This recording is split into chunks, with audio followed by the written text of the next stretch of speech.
Welcome to the Ballistic Report. I am your talented host, Ike Moore, and today we are breaking down the 2015 BET Awards. And overall, I really liked this year's show. I legitimately had a great time watching it. I had low expectations from the promotion, but it turned out to be a very, very, very entertaining show. That being said, there were also moments that I was scratching my head, but we'll get to those when we get to those. For right now, let's focus on the moments that I really did like.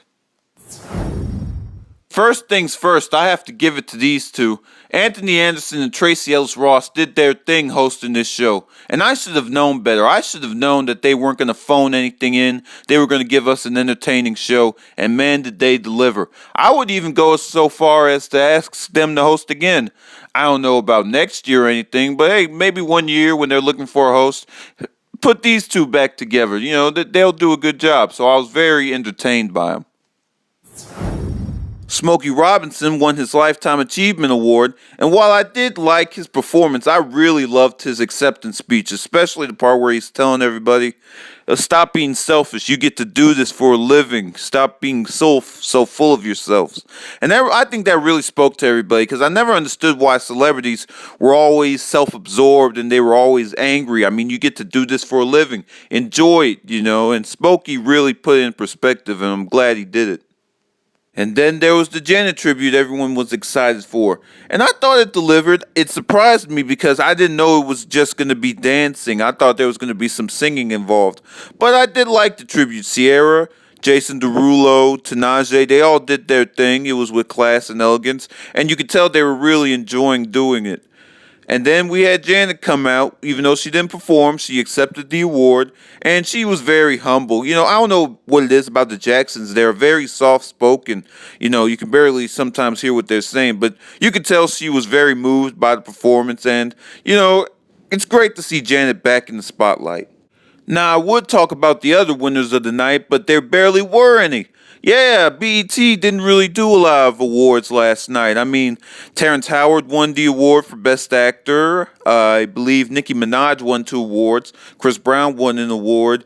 And there was a funny bit where Anthony Anderson pretended to be Sam Smith when he accepted the Best New Artist award because Sam Smith wasn't there. So it just boggles my mind how a show called the BET Awards focuses less on the awards. But like I said earlier, we watch for the performances anyway, and I'm sure they know that.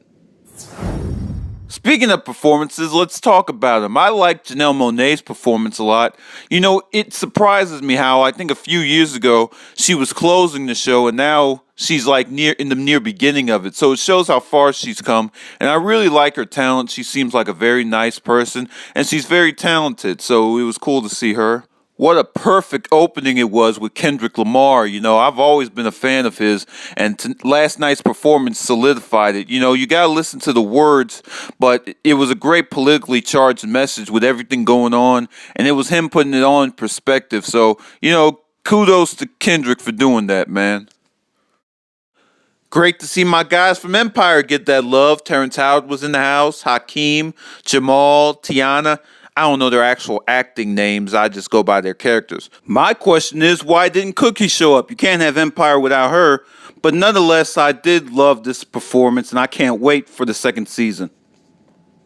Then you have my guy, The Weeknd, and let me tell you, I've waited for so long to see him on that BET Awards stage. And no disrespect to Alicia Keys, it was nice to see you, but she was almost in the background almost. He owned the entire performance, and it was great for him to get that mainstream love that he's deserved for so many years. On a more serious note, I did like Anthony Hamilton's performance. He did the performance where they honor those who have passed away.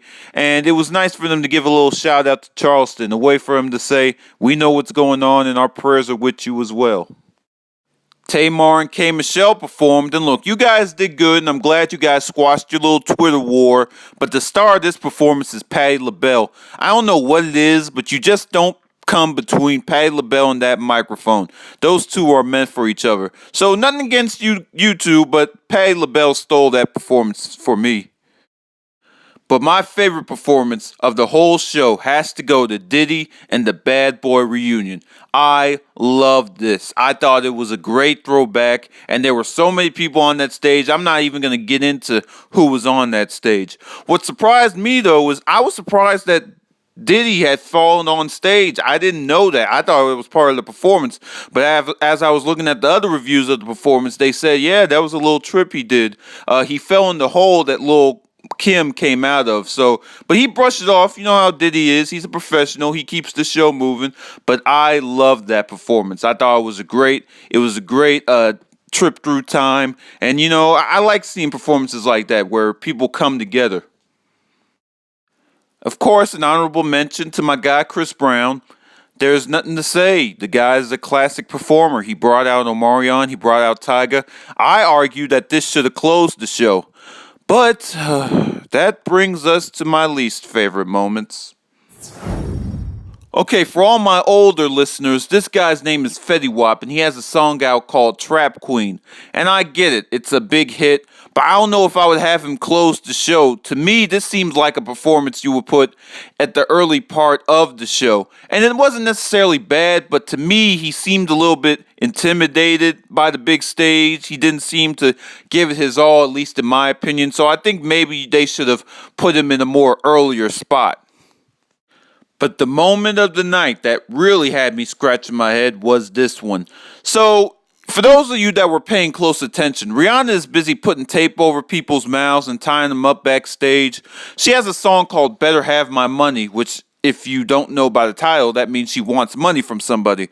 So, I didn't even know she was going to be on the show, so I'm thinking in my head, oh, she's setting up for a big performance. This is going to be huge. I mean, the build-up is going through the show. This could lead up to something huge. And we get to the end of the show, and she gets on stage saying, hey, this is a 1-minute clip from my video that's going to be out Thursday. Really? You couldn't have done that from your home in Barbados? I mean, she wasn't even nominated. She didn't even do anything else. All she did was tie people up and get on stage to promote a clip from a video that's not even out till Thursday. She didn't even show the video. She just showed a 1-minute clip from it.